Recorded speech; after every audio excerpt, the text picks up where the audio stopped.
So this is a simple map interpretation exercise. It's a work solution to an exercise that I've given my students to try and understand the structure and stratigraphy of this part of Pennsylvania. The way we'll gain that understanding is by drawing a cross section in sketch form between A and B on this map, and we're going to use that to build up an idea of what the sequence of the different rocks are within this area. Now, a key thing to point out is that the key shows rock types. So for example, yellow is sandstone and conglomerate. And a question we might want to ask is, does this patch of sandstone and conglomerate here, was it deposited at the same time as these patches of preserved sandstone and conglomerate out here in the northern part of the map? Or are they two distinct formations? In other words, were the two sandstone patches, this area and this area, deposited in entirely different parts of Earth history? Well, to answer that question, we need to draw a cross-section to show how these different outcrops relate to one another and the others on the map as well. Now we're going to take a few liberties. For one, we'll exaggerate the vertical scale so that we can bring out aspects of the topography and also the structure and stratigraphic thicknesses so that we can draw them when working on a map at this scale. It's not something you should do when working on projects in more detail. And I'm going to simplify the stratigraphy in a couple of places. See if you can spot where.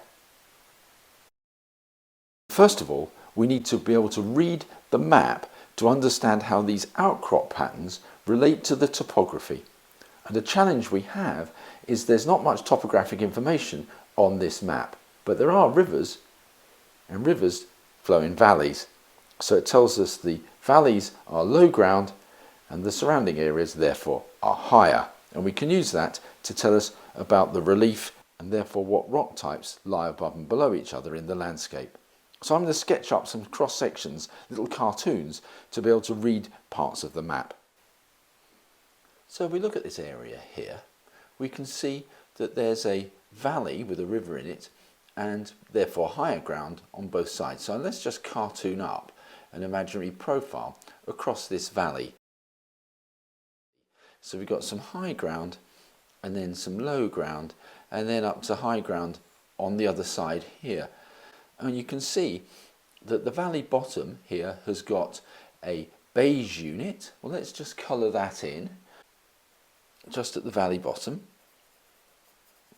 And then as we go up the hillsides, we go through some brown rocks to yellow on the hilltops. So let's just colour those in. Through some brown rocks and then some yellow rocks that are sitting on top. Let me just colour that up.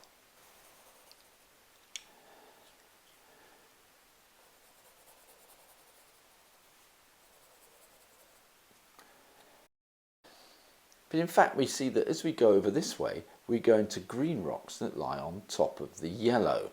So let's just put a little veneer of green on top of the yellow rocks on this side of the valley, which on my profile would be over here. So there's a little veneer of green rocks that come in. And again, they just lie on the hilltops, so presumably are sitting just like this on top. And they would be on the other side, but presumably have just been eroded away, so they're missing on the other side of the valley.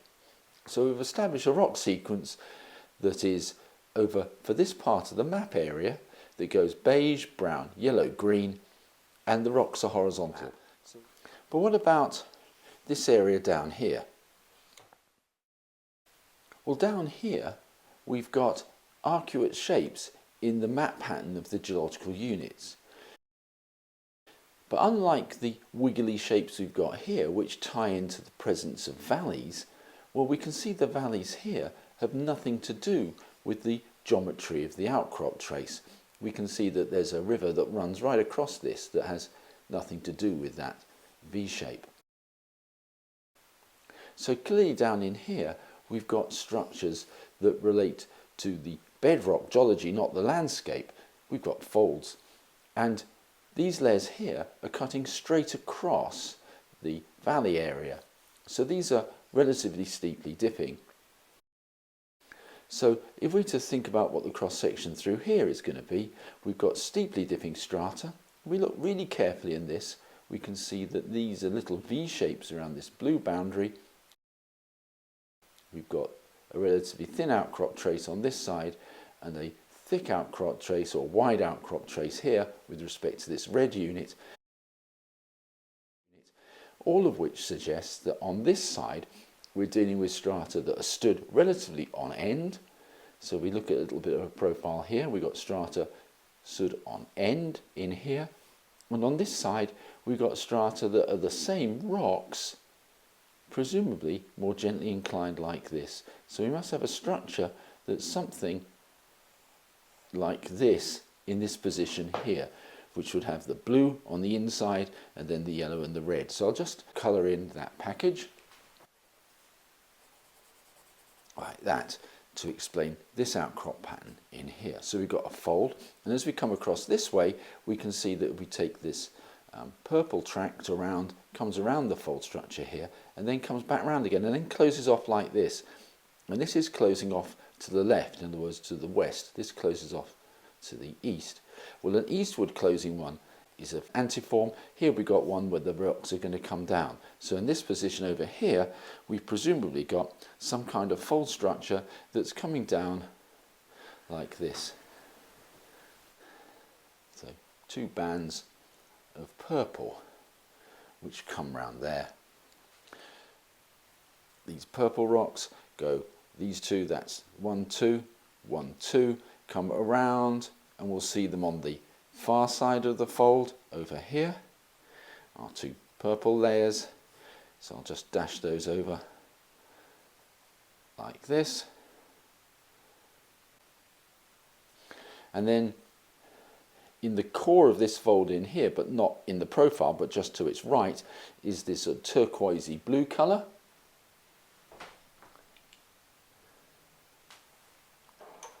Which I'll just colour in here, which is this one, and it comes right round, so it's there. Okay, so we've got a structure here which is a fold pair, an antiform and a synform, represented by these two map pattern areas here, representing the southeast corner of our map. So now we just need to put this together, these two bits of understanding, but there's different geology, and we'll just scale it up a bit so that it looks perhaps a bit tidier. So this I'll just label up as the southeast area of our map, and now we're going to draw a cross section using these two bits of insight through this ground here. So the first thing we need to do is to sketch on and make a decision about topography. In general, when constructing a regional section like this, we'll assume essentially no topographic effects because of the scale of the map we're using. But here we do need to show some topography because the topography intimately controls the outcrop pattern, as we saw when we did this little bit of exercise just now. So let's think about that. The beige unit here must be low-lying and the green is on the top of the hills. So we've got low ground, high ground, then another area here mostly of low ground, then another bit of high ground in here down to low ground. So the northern half of our profile in here has got some topography to show, which I'll just cartoon up. A here, that's halfway, so the northern part of our profile climbs up like this, goes along, down, along, down, and that takes us through these two patches of high ground, low ground here, low ground here, low ground here, high, high, low, low, low. Then as we come across here, we're just going to assume that everything else is essentially horizontal landscapes. Okay, now let's take our understanding that we built up for this northern area here and take this information and transfer it onto our profile. Let me just sketch that up. Something like that, with the green unit on top, then yellow, brown, beige underneath. So we've got green on top, then the yellow, then the brown, then the beige So as we go onto the plateau top, we go up onto the green, then drop down the other side. Onto the plateau top, drop down the other side, into the beige unit, up onto the yellow, down to the beige again. Next, let's continue across over here, and as we saw when we sketched before, when we get to the blue in here, the rocks are more or less stood on end. So we'll transfer that information, let's put it about here, like this, and continue the beige all the way over. Now the next thing we need to decide, and we'll do this before pushing any further, is where does this blue go? Well, on this side we can see that the beige passes up to brown, yellow and eventually to green. So if we come to this side of the profile, onto this part of the map, the blue's on the other side of the beige. So if we draw the other side of the beige here, this must be blue. So our section does something like that. So let's just sketch that on and draw in the blue underlying the beige all the way across here. Something like that. So the blue must underlie the beige because it lies on the far side of the beige outcrop, the far side of the beige outcrop relative to the brown and yellow which lie on top. Then if we just keep this thickness more or less constant, it means that the brown and yellow must turn up something like that, and the green as well, all eroded, on this side of our profile. Let's go back to our sketch section, and we saw that our blue continues to the two purple slices, then to some red, yellow and then blue in the core. And if we look at our map again, we can see this, the blue crossing these two purple patches. There's a bit of beige and red in there, some yellow and then some blue. So we'll just transfer this information onto this part of our profile, like this. So we go from the blue across two purple patches, a little strip of beige, a little strip of red, another strip of beige, yellow and blue. Our two purple patches, beige, red, beige, yellow, blue. So we've honoured the sequence of rocks that we see, we imagine walking along the dashed line here, and reported them on this part of the profile, all dipping steeply, certainly compared to the rocks we saw earlier out here. So we've built more stratigraphic section. So if the blue goes underneath the beige, so too does the purple and indeed all these sections. I'll just draw those in now into here to show the rock sequence beneath the flat ground. Something like that. So we've got our stratigraphy, blue here, which is in this position, which is in the core of a fold structure. We've only drawn one limb of this fold so far. And then we go blue, yellow, through the various reds and beige, out through the purple, through the blue, and into the beige out here. So through here, through the yellow, through these various colours, to the purple, through the blue, to the beige out here. So our rock sequence works at outcrop, and because we know the stratigraphic order out here, we can simply hang this around beneath this ground in here, so we now know the rock sequence. And that's really neat. So we can see straight away that these yellow rocks out here, which are sandstones, and these yellow rocks in here are not the same unit. They're the same rock type, but not the same unit, because this one sits way above this and is much younger, older, two sandstones of different age. Right, now let's continue our cross section to this area here. And you might notice that as we come around this fold structure, take the red strip that comes around here, it's really narrow, and then as you come around the fold closure, it's wide in the closure itself, and then here on this side it's also wide in comparison to this side. Now if this layer has the same original thickness, the difference in outcrop width relates to the dip, and the wider the outcrop width, the shallower the dip. So therefore we can infer that the limb on this side is more gently dipping on that. So let's just take these rocks over to be more gently dipping like this. Oops, slightly exaggerated. Something like that. And I'll just draw the rest in now. Okay, there we go. So you can see that we've got a relatively steep limb on this northwestern side of the fold. As we go down towards the southeast, towards B, this limb is more gently dipping. So the fold is inclined, the axial trace is inclined, something like I'm holding the pencil. And as we come out of the fold, we go blue, yellow, beige, red, beige, and then our two purple stripes symmetrically on either side of the fold. So the purple units will come over the top, something like this. So we see how the fold structure works, something like that. Now, as we come a bit further across, we can see that as we come right close to B, that we re-encounter the same purple slices again as we cross another fold structure, which comes round something like this. And indeed we come right through to the red unit, which comes up to outcrop just on the edge of our profile line, something like that. Again, let's just colour that in. So there is our basic cross-section, and we can do a bit more now, because if we assume that his stratigraphy continued indefinitely across here, we can continue to project the blue over the top like this. So it comes down in here, so that blue goes over. Oh yes, that blue goes round, and we see it coming into the core of this fold structure, which is just in there.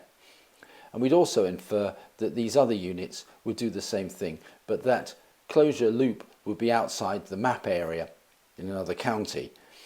So we can take that over, etc. Similarly, we can take these units, as we have done, around underneath. So we can take the yellow around under here as well. So we're making predictions about where other units go in the subsurface and where they existed once upon a time, but have now been eroded up in the sky. And we can go further again, because if we look at this blue patch in here, as we pass along the fold, we see it occur over here in this area of limestone district, and then there's another patch of lighter blue underneath, which presumably would lie down beneath this at depth.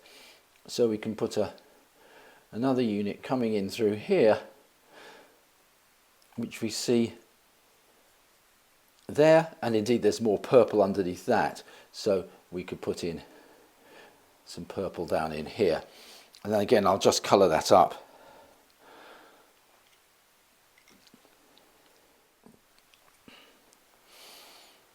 So there is our cross section, A to B. That's northwest, southeast, across the region, showing the area here that's flat lying, the folded area in here, which allows us to see the deeper stratigraphy brought up to outcrop by the folds and then planed off by erosion. And we can therefore use this information to erect a vertical section to show the rock sequence, to really confirm that, which I'll now just draw up. So there we go, this is called a generalized vertical section, or GVS. This is our cross section. Worth putting the scale. The vertical scale is arbitrary, but the horizontal scale is given here on this, which makes this distance about 60 kilometers. So that gives us our view of the stratigraphy and structure. So it's worth thinking a little bit about some assumptions in here. In building this continuous succession, we are assuming that the rock layers themselves are indeed continuous. And although that is an assumption we can test and demonstrate, particularly in this area where these units go round, so we can see this is a package of strata that are continuous from blue here right down to this blue here. That makes a coherent set of rocks. Similarly, the beige all the way up to the green for this area is also a continuous succession of rocks, but we cannot be sure that these rocks go over like this. It's a requirement if we assume that the rock layers are continuous or were once continuous, but they needn't have been. So it's important to be aware of the assumptions behind this cross-section. Anyway, a quick illustration of how taking a map and building a cross-section gains stratigraphic understanding. You can try this yourself by downloading the map, along with many others, from Pennsylvania's Department of Conservation and Natural Resources website. Good luck!